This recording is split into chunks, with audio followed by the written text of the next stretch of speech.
Presenting, in the late evening, the one and only Dave Turner.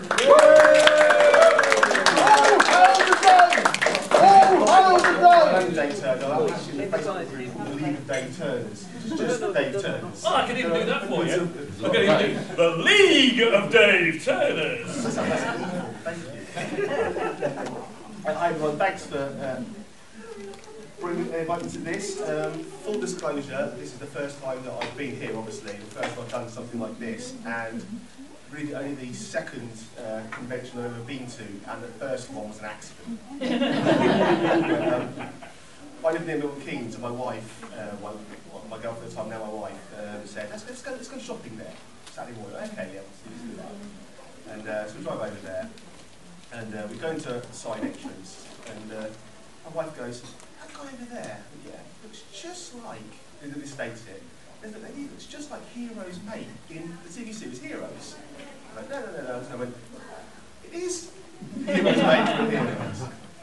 So we walked through, and they have a big hall in there, and it was all free, and big convention. So we're walking around, going, well, there's that guy from that thing you like, and there's that girl from the thing you don't like. And we're walking around, and I bumped into somebody, and I turned around to apologise, and it was George Takei.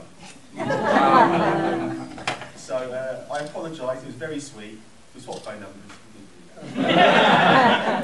And so I think subconsciously I've not clinged to any walls. I don't want to subconsciously injure any more sci-fi items. So I suppose what we should talk about is how I ended up sat here.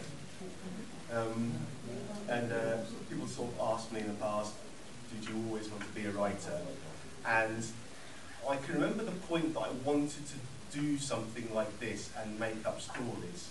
I don't know how old I was single digit age, and it was Christmas Eve, we'd gone to my grandmother's, and while they were all talking in the kitchen, they plugged me in front of the telly, and there was a film on, and there was one scene, clearly, there was 4x4s chasing through the desert, exciting music going on, and then cuts to a shot, the camera pans down from the sky, and there's a huge ship sat in the middle of the desert. And it was close out of the third kind. And I remember thinking, someone had to put all this in place. Someone had to write this and tell someone else to do this. And so there's this 7-year-old boy whose tiny mind has just been blown.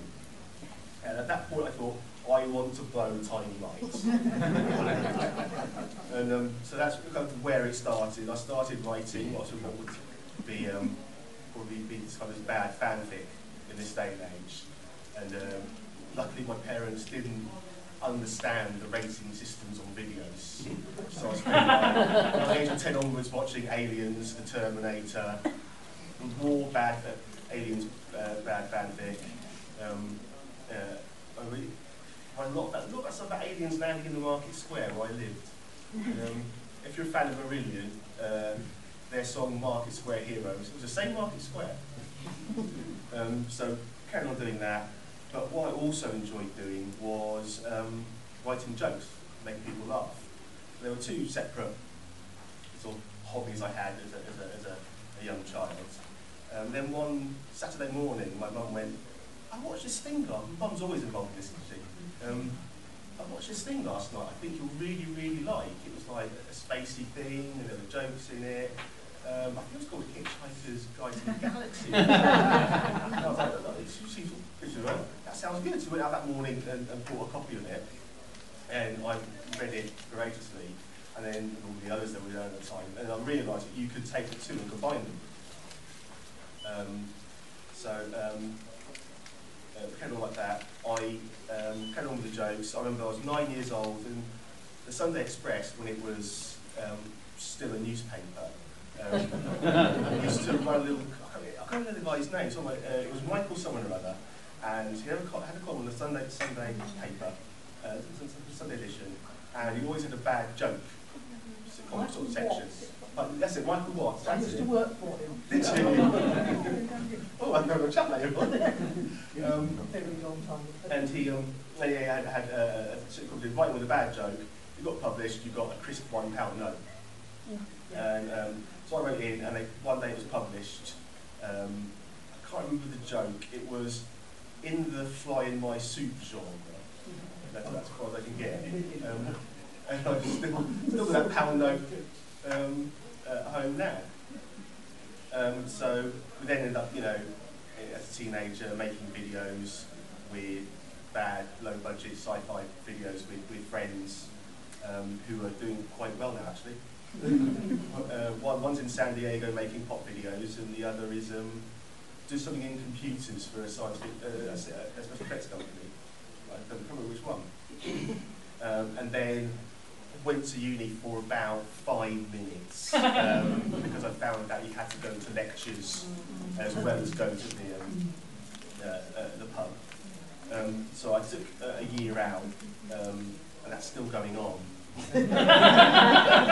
Might go back at some point, but you never know. So I applied for the job as a software developer there and carried on that. And then in my mid-20s, I sort of got that itch. I needed to write something. So in fact, I had to, this is the age, I didn't even have a computer. I had to borrow a workmate's computer. I said, don't worry, for a week or two, I'm going to write something and you have it back. But yeah, cool, no problem. So they say write what you know. So I wrote it down and wrote a film script about a bad punk band. It's something I know, it's bad punk bands. I've been enough. So we did that. I didn't know what to do with it. So I put it off in forums and message boards for low-budget filmmakers, and one company got in touch with me, and they read it and they really liked it. So we met and they ended up optioning it, which is where a film company will give you some money, and you'll give them a certain amount, X number of months or years to make it, and if they don't make it, you get the rights back, you can sell it again.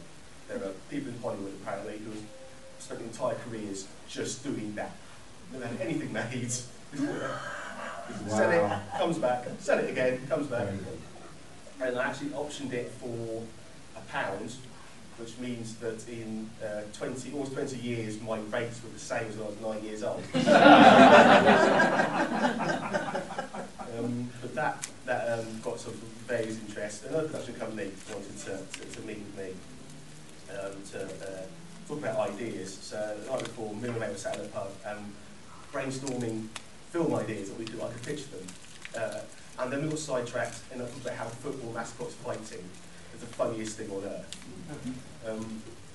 We had the meeting, it went okay, not much, didn't got anything out of it. But it was on Saturday morning, and it was at the end, we said, thanks very much, see you later, we'll get in touch with that. They said, sorry for keeping you away on this Saturday. I said, don't worry, all I'll be doing is watching Football Focus. And they went, oh, okay, great, we love football, do you? I went, yeah. Football mascots fighting, funniest thing on earth. They went, sit back down again. So that's why they ended up writing my epic about football mascots, mostly fighting. They optioned that for a bit more money, so we actually paid the rent that month. And they went into development hell. You may know you've not actually seen any of those films at the local cinema. So, but with that, I thought we could, in a position to get an agent. So, did what you did before the internet existed. You got a copy of the Writers and Artists Yearbook, and go through it and find out publishers or agents that met your criteria. So I ended up choosing this one because I think at some point in their lives they've represented all of Monty Python and all of the goodies. Wow. Different points, but these people might be my bag.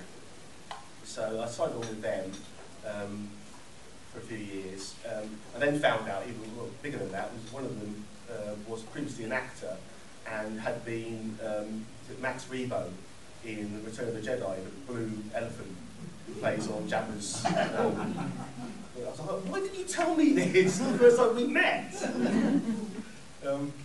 But then you get into the whole trying to set yourself up in the industry. So there are lots of scripts, there are lots of meetings, and that's when another niggle started where you write one thing and give it to somebody, and then they have their comments, I do their comments, and it changes, and it ends up being being something you didn't originally write.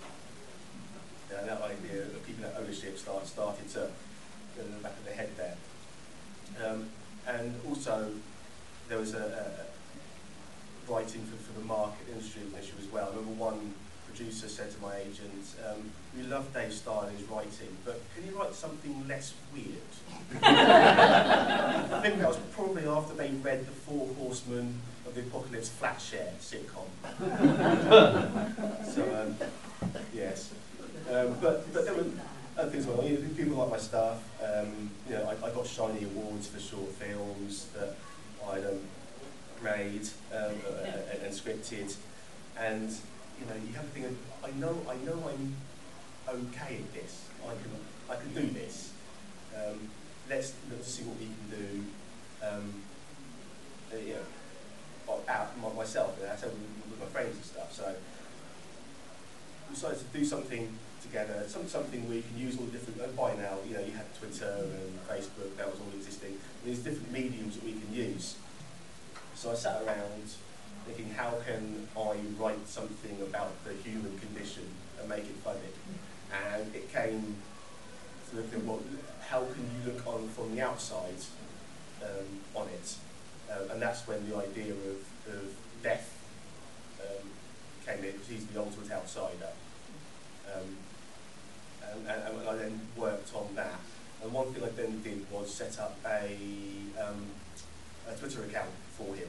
And then started tweeting as Death, which is a double whammy, because A, you can practice your material and see if that works, and you can then start to build that audience up. I think we got just under 30,000, about 30,000 followers with that. And then, because I was then still thinking about the films and TV and stuff, I looked to maybe develop a web series. So I wrote a short first episode for a web series. If you've read the book, it's the scene where Dave and Death have a chat in the pub. And so I wrote that, I gave it to a director friend of mine. I said, "What do you think of this? Is it worth making this?" She said, "Yeah, you know, this is brilliant, I want to make it." So, okay, cool. We got the cast and crew together. I can't remember how we actually raised the money for it. I'm sure it was legal. We got some money together, and we went and shot it.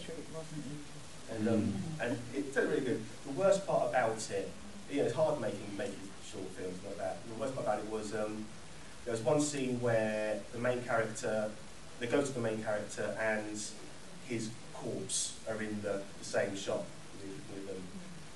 And so I sat around and went, like, you know, can we do a special effect here with the, you know, and split the thing together? Actually, no, Dave, you've got the same build, get in the dirt. So they dressed me up in the same clothes and put me in the dirt and shot the scene. So I'm lying there, face on the camera and head on it, facing the camera. And you might notice that I'm thinning on top. This is a few years ago, and we're watching the edits of the film, and I said to the director Lara, I went, "You know what, I'm a bit worried I'm going thin on top, but this shot here, you know, it's not too bad at all." And she went, "Yeah, we CGI'd you hair." Really? That was the ego taking a hit there. But then I'm not entirely sure what. That was a lot of my life. I'm not entirely sure what happened next. I think everyone's careers kind of got away. Lara's a development producer on EastEnders now. The camera guys cameraing, the sound guys are sounding on films. So I was then left with this piece of work sitting in the ether. And so I then went, right, okay, another avenue left to me is to take this material and put it in prose. So I decided that as a little project, I'd take that scene and then build a story around it with these two characters and develop it out. and see what we could do with the tropes of ghost movies. So we've got Death playing chess, we've got scary little girl ghosts, which are the scariest of all ghosts, and things like that. So I'm working on that. And then at the same time, I was diagnosed with a really serious heart condition, which was brilliant, because there's nothing to get you thinking about your own sense of mortality. And that going through lots and lots of material. But actually, yeah, I was going to read so I sat down and basically wrote the first chapter, which is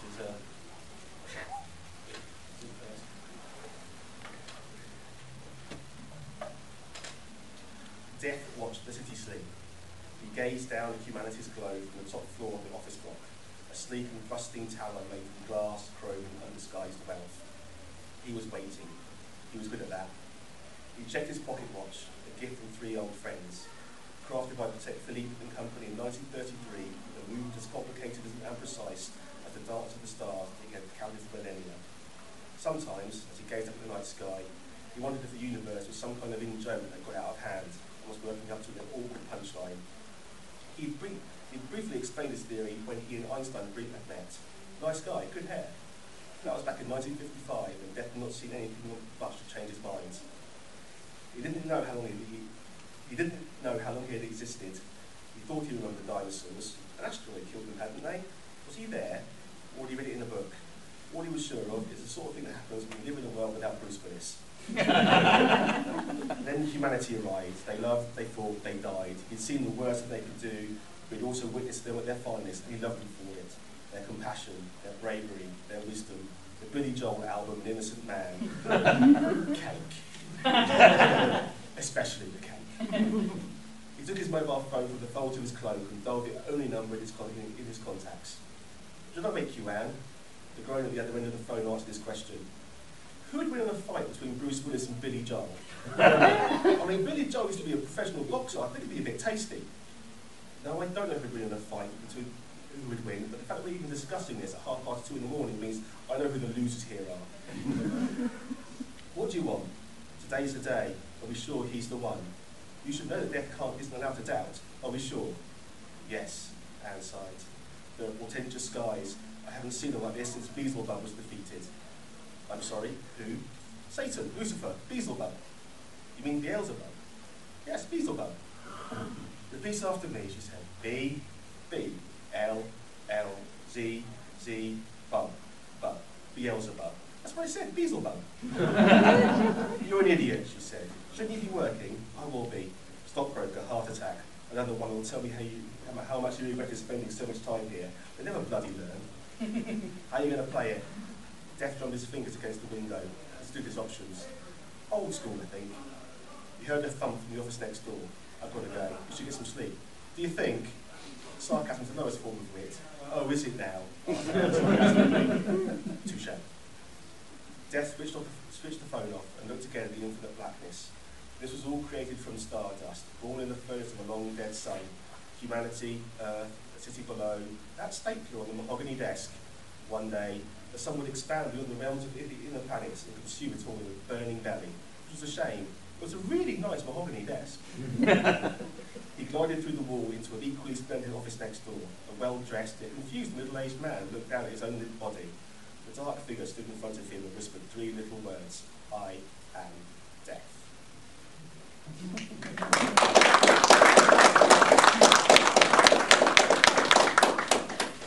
Thank you. So I had that then. It was about a 20,000 words novella.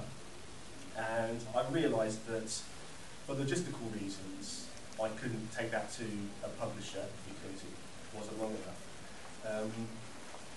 So I looked at publishing it myself. And it's also, another part of that is I'm a big punk fan, a bad punk fan. And that DIY ethos and the idea of independent filmmaking is also a big passion of mine. And I thought, well, to do that, I know that at that time, South Africa had a bit of a bad rap. I that's looked upon in that way. No one ever said, when Steven Soderbergh made Sex, Lies and Videotape, no one ever said, oh, he's done that independently because it wasn't good enough to be made by Paramount. It's just, you know, an avenue to be able to write what you want. So I thought, I'll do it that way. And then wondered how I paid for the editing and the design and everything. And then looked at crowdfunding as an option. Because I thought there's a fan base there of stuff who want to read this work on the Twitter account and Facebook. Let's look to do that. So I set that up. I think I wanted originally about 500 quid for the editing and everything, and I think we got about 5,000. And so there were obviously the traditional rewards. There were T-shirts, there were badges, there were mugs. If I could give you any advice on crowdfunding, if you're thinking about doing that, don't give mugs away because they are a nightmare to actually send out. Of the couple of hundred I sent out, I think really only 3 broke, which is an amazing achievement. But yeah, so that we then published that, and that proved popular. And people asked, well, this is quite short. Hey, what's next? And so I'm like, oh right, okay, I better think about something. And then I hit on the idea of a series of novellas where we played with different tropes. So obviously the first one was ghosts. I wanted to, I had an idea for a story that was with the working title Die Hard with a Vampire, which was vampires in an office block. So I then took that and used that as the basis for the second book, Paper Cuts.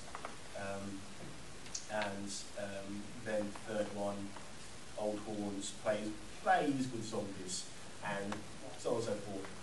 And that's the great thing about the sort of, I suppose, e-book publishing is that you can write these short little hits of stories and publish them quite quickly.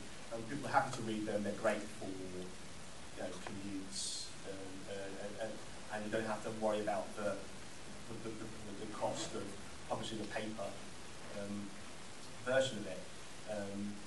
The other thing that actually came from that is one of the another agent had actually read the How to Dead novella and got in touch with me and said, "This is really good. I think you should make it into a novel." So we met, and my other agent, who from film and TV, did tests working with anyone involved in the book industry. one touch of the barge pole. So I said, right, okay, I think I'm concentrating on books now, so I might have to go with this guy. And they went, okay, fair enough, you know, no hard feelings, you do that. And so we worked it up into a novel. And then he decided to quit agency and become an editor for a non-fiction publishing company. So he said, don't worry, my boss is all into it. You know, he will take over and everything. Never heard from him again. But then I had a novel's worth of material, which I then could take and then splice into books 2, 3, and 4, and move it through that. And so we then did the first 3, which became the How to Be Dead omnibus. There, it's a kind of within that is a whole story arc amongst them, I suppose, Monster of the Week stuff going on as well, as they say on Buffy. Yeah, then we did Four Horsemen, which is about the Horsemen of the Apocalypse. In a certain sense, Horsemen of the Apocalypse, that share sitcom in book form.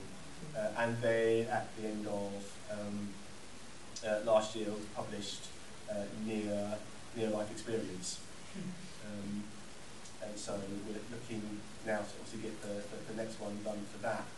And that's how I end up sitting here now. I don't know if there are any questions or anything about and writing. Have you ever done any, this is comedy, have you ever done stand-up or any sort of comedy performance?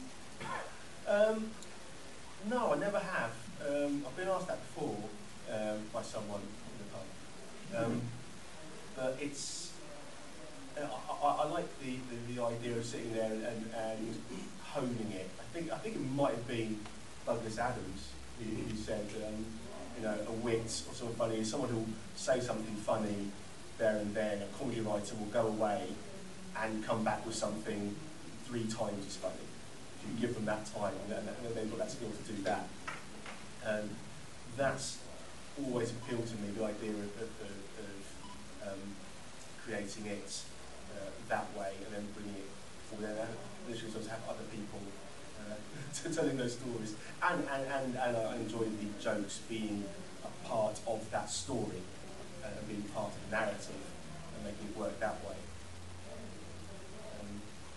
Yeah, that way. So yeah, I think that's how it starts with the writing. The way I work is I will generally, while I'm working on the current book, I'll be thinking about the next one and thinking of funny things that have gone on.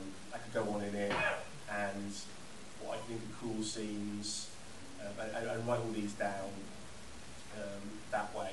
And then what I'll do is, I'm working old school, I will get those the flashcards and write down all the things that you know, all those scenes or ideas, and lay them all out and lay them in how I see it play out, and then work out how I get from that scene to that scene, and develop the mechanics that way. I think it comes from the screenwriting, and you build up that way, and then you go, right, there is the skeleton of the plot, and then you start working on it. And the way I work there is I write longhand. I write in a horrible scrawl that I can barely read sometimes, and write it out that way, and then type it up using Scrivener in some ways as you can see. Write up in Scrivener, and I also tell myself that because I've written it out once and I'll type it up again, this is the second draft. I bypassed the first draft, I'll draft the second draft.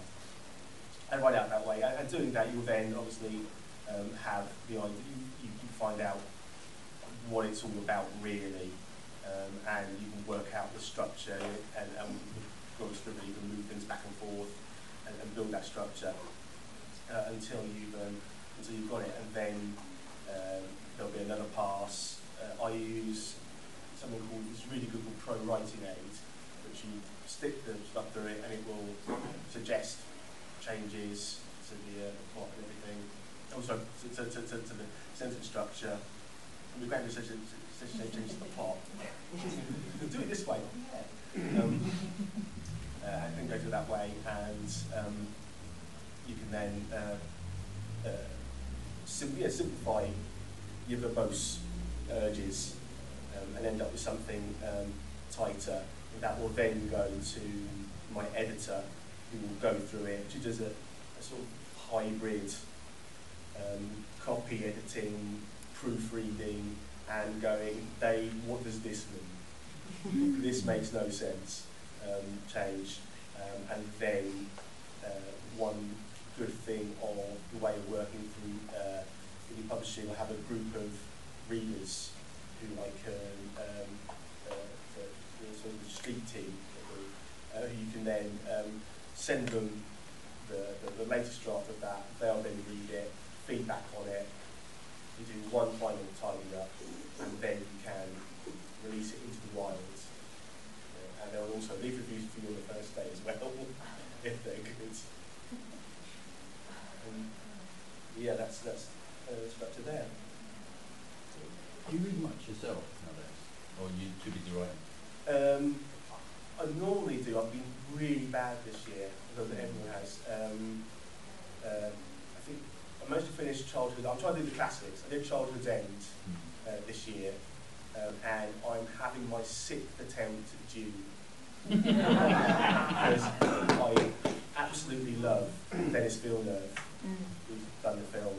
I love Sirocco, Sicario, and Blade Runner 2049, and Arrival, and Prisoners, amazing stuff. And I always have to read the book before I see the films. And I've tried 5 previous attempts to read it. Did you see the previous films? And then there's things. And what I'm now taking the approach of what I might have to do, because it's the first half of the book, the film. I'll go and see the film, and then see half of it, and then I'll give me the urge to go and finish the whole thing and find out how it ends. Is the plan.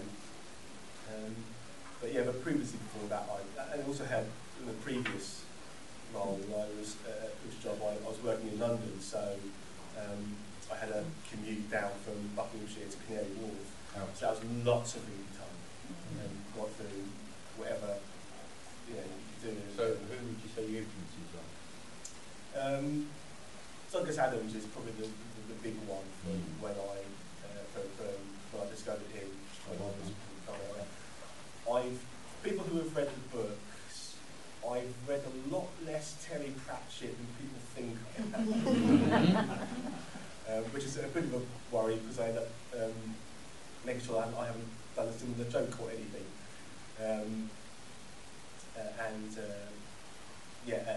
Neil Gaiman, one thing I always read every year, I always reread Good Omens. That's one thing there because I think that's just that perfect marriage of 2 great authors. yeah. and the comedy and the fantasy stuff. It'll be interesting to see what they're going to do with Good Omens 2, which they're filming in Scotland at the moment.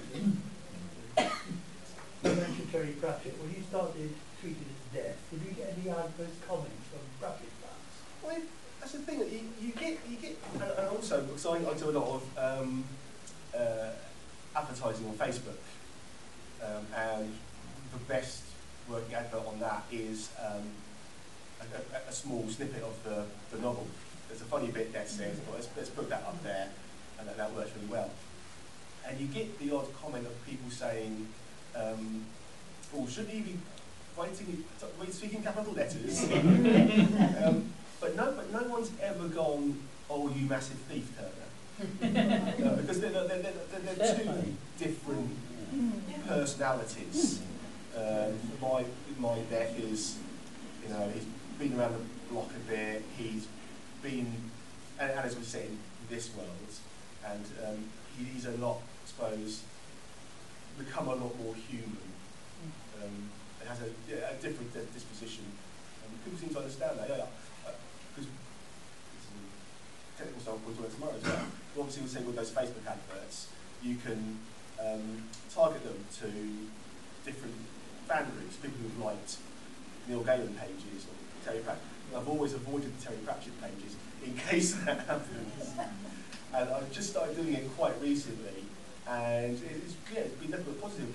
People will go, oh, this sounds like something a Terry Pratchett fan would like. And you go, I don't know. Yes, it would. Buy it, please. As books go.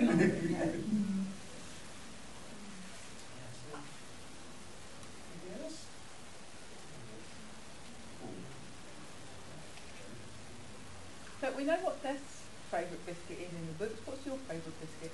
Mine is chocolate hobnob. It's saying, right. I would say don't live vicariously through your characters or whatever, but we would both agree that that's the best, and malted milks are worse than no biscuits. Yep. No, I love malted milk. You don't I can't fancy stand biscuit? chocolate. Not anymore. I've too had to sweet. drink caffeine, so I don't drink coffee or tea anymore. Oh my word. Try hot chocolate.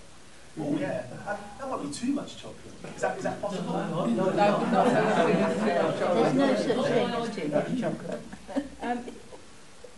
What about rich tea?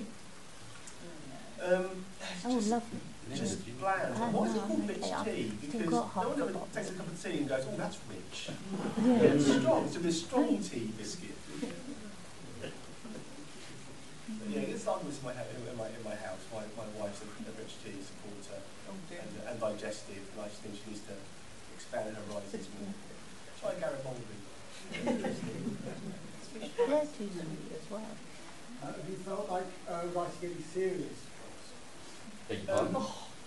Yeah. Ooh. The problem is I try and write something that has meaning and something important to say, but the knob gags keep turning up. Here's to the knob gags. But yeah, but the thing I've never had that.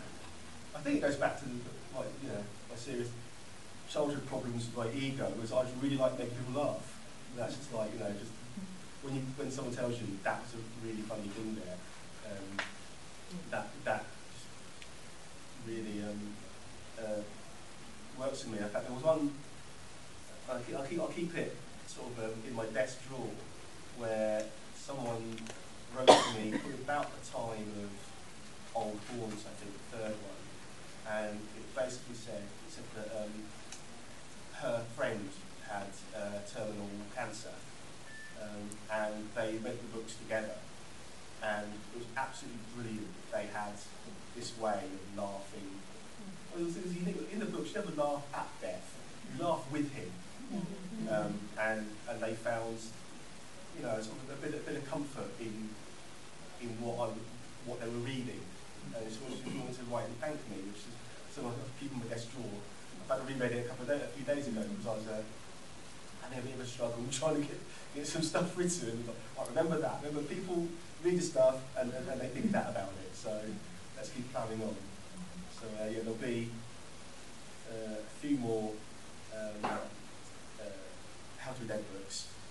If I can think of any song titles, they're all named after bits of songs or song titles. I think there more song titles appropriate. There'll be some more, and then again, we were talking earlier on. I'm going to write another trilogy about.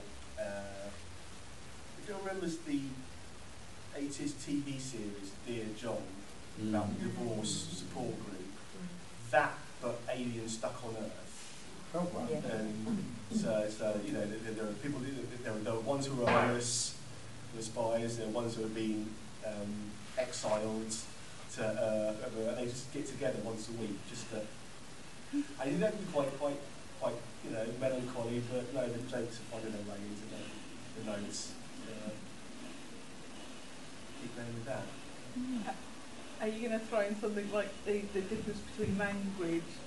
So, one day when I was at work, one of the sixth form helpers came in and said, "Has anyone seen my thongs?" This was a male Australian student. Yeah. Now, I think most people now know that the Australians call flip-flops thongs. I didn't know that at the time. But is that the sort of joke you're thinking of having for this group of people about the language? Yeah, the language, because I remember I used to live with one of my exes, that sounds terrible, was from Texas, American, and one day she bought a pair of green or khaki trousers.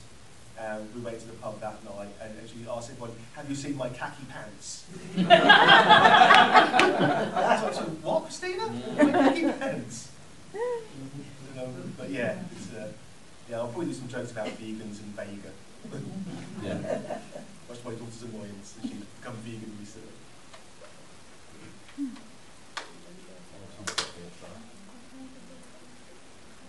What made you decide to explode your novel into other stories rather than publish it as is?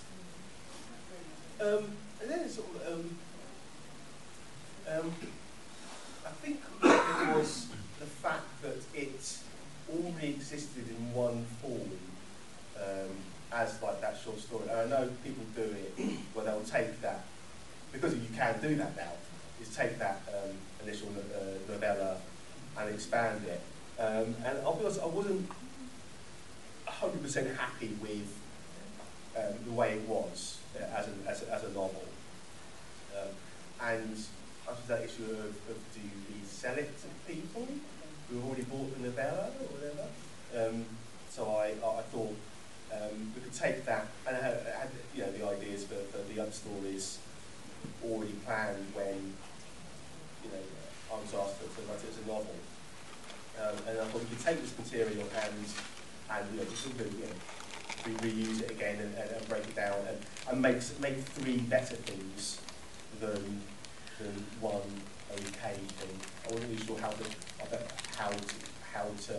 take it forward in the next draft and improve on it, the story that was there at the time. So you're not a novelist, but technically a novelist. Book 6 is a novel.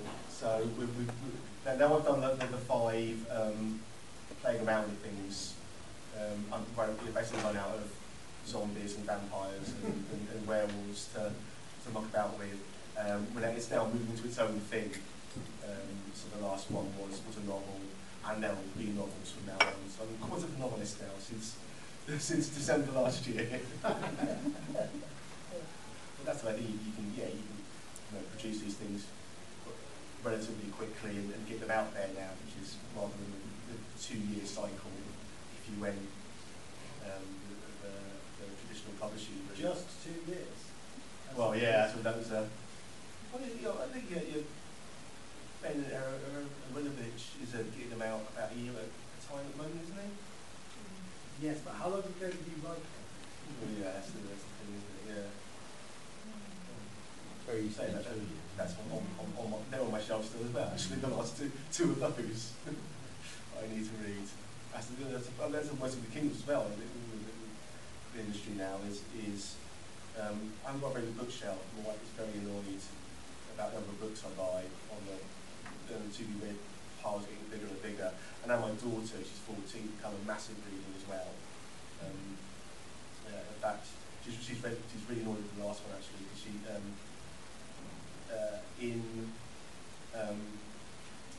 Old Horns, I think it is, there's a zombie killing shovel called Grace, named after my daughter. And she was really, really happy about it when she read that. Then of course Grace gets lost. And I said, don't worry, I've got a way to bring it back in the last book. And then I found out I couldn't do it. So I'm doing the next one. I think I've got an idea. Yeah, that's the problem with this was a sort of problem with the industry, with the fact that now with Kindles is I can now do the fancy reading that. She'll never know. I did it 2 days ago. She'll never know. And I've got to be read pile on my Kindle that way.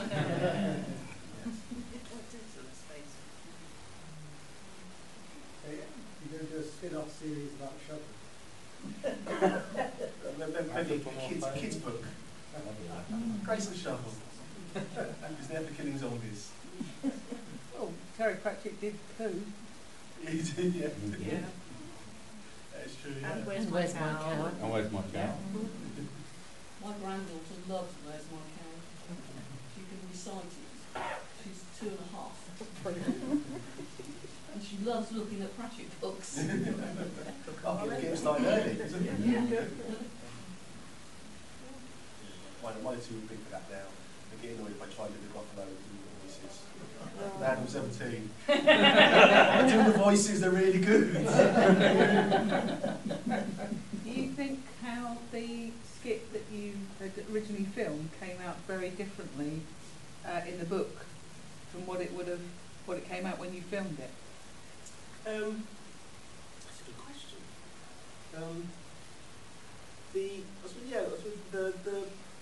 The guys we got, the actors who we used, I think, particularly Mark, who was deaf, kind of got that scene in the book, the kind of slightly weary, put upon, he's a busy man, kind of aspect of death really well. It would have been interesting to see where he would have taken it if we actually managed to carry on making them. I need to really watch it. I found it online the other day and watched a bit of it. It's good production values from that mysterious money. Put it up for us to see tomorrow? I did think about that, doing that for this, but yeah, I can find time. I'm sure I can dig it out. Well, it's on my laptop upstairs. There you go. Well, everybody want to watch it. But the videos you playing Punk Day, Pardon? You got any videos of you playing? Oh no, I won't all those. Evidence, Dave, evidence. Yeah, Stain were a big band. I can't even repeat some of the song titles. This is a PG-13 conference. Could you play, or were you a true I can pick it, or I can go wham, wham, some of the screens, it works? Yes, the one I've been playing now for, I was 15 when I started, so it's been 30 years, and I am not as good as you think I'd be. But yeah, 3 chords in the cloud of dust. What do you play? What's your instrument? Guitar and bass. So just, yeah, Well, bass. same time. Yeah, it's a brilliant trick. I'll show you how it's done. Boo, pick a side. This is a waste of some blow all over again. I bought both singles. What is it now? Has anything else? I'll let you go for your dinner. If you were stuck, let's do the old treasure island, or the sort of like island bit. If you were stuck on the island, right, and you could take 3 books, and 2 were the best, and 1 was your worst, would you make that choice? My books. Yeah. I don't know.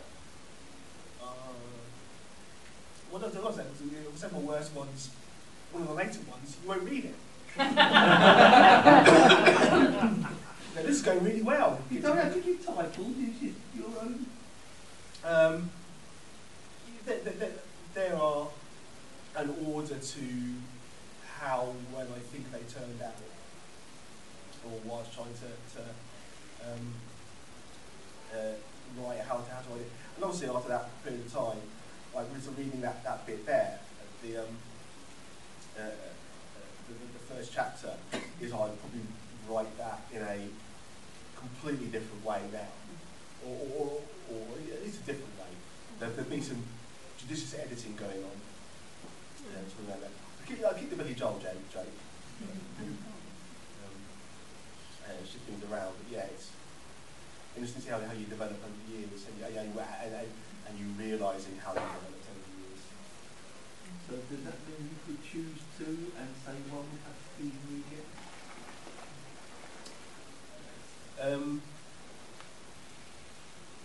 Yeah, if that was the deal. Take 2 books and rate them.